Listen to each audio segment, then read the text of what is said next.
Hey there, we're back with another 3-Minute Thursday. Today we're talking about the 3 mistakes most beginner agency owners make. Let's get started.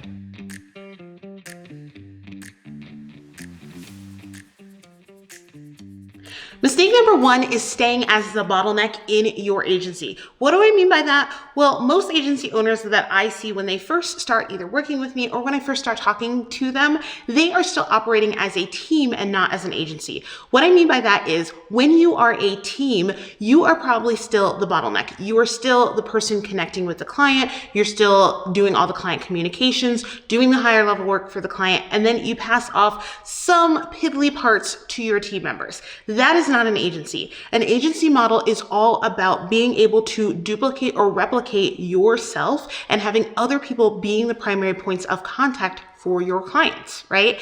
This is what gets you out of being the middleman, being the bottleneck, and getting out of that terrible game of telephone that you have been playing with your team and your clients.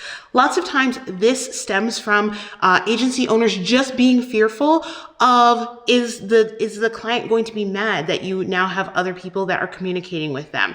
Is your team member going to do a great job? We will talk all about those limiting beliefs some other time, but the thing you have to stop doing right now is continuing to be the bottleneck.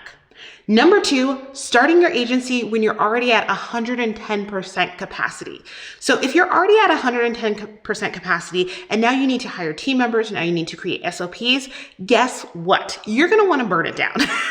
It's not going to work out the way that you thought it would, right? So I want you to start thinking about building an agency when you're about 70 to 80% capacity for your client and for your services. What that allows is space to be able to step up into the leadership position that you're going to need in order to hire, in order to need to onboard, in order to train and mentor your team members, and in order to market as well. That's one of those things that we drop the ball on a lot of times when we are over capacity. So instead of being reactive and waiting until you're at 110% capacity, you're going to be proactive and start thinking about your agency about 70 to 80% of capacity. And number 3, keeping solopreneur pricing and never doing a pricing audit. Oh my goodness.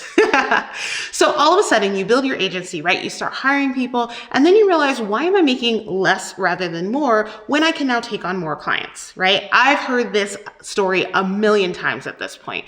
Reason being is that we don't think about the fact that now we're going to have more costs. Team members cost money, right?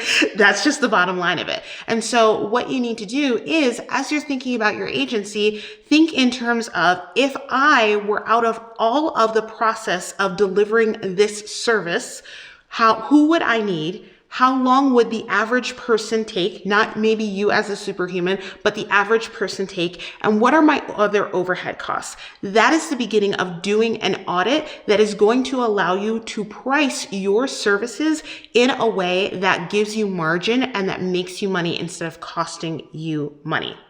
Those are our 3 quick tips for this 3-Minute Thursday. Now, that was a lot, right? Don't worry. Over the next few weeks or maybe even few months, we're going to deep dive a little bit more into this. If you are looking for more support around growing and building your agency, definitely go and check out my program for agency owners at the Agency Thrive Mind. I would love to have you in there. I would love to support you as you continue your agency journey. I'll see you soon.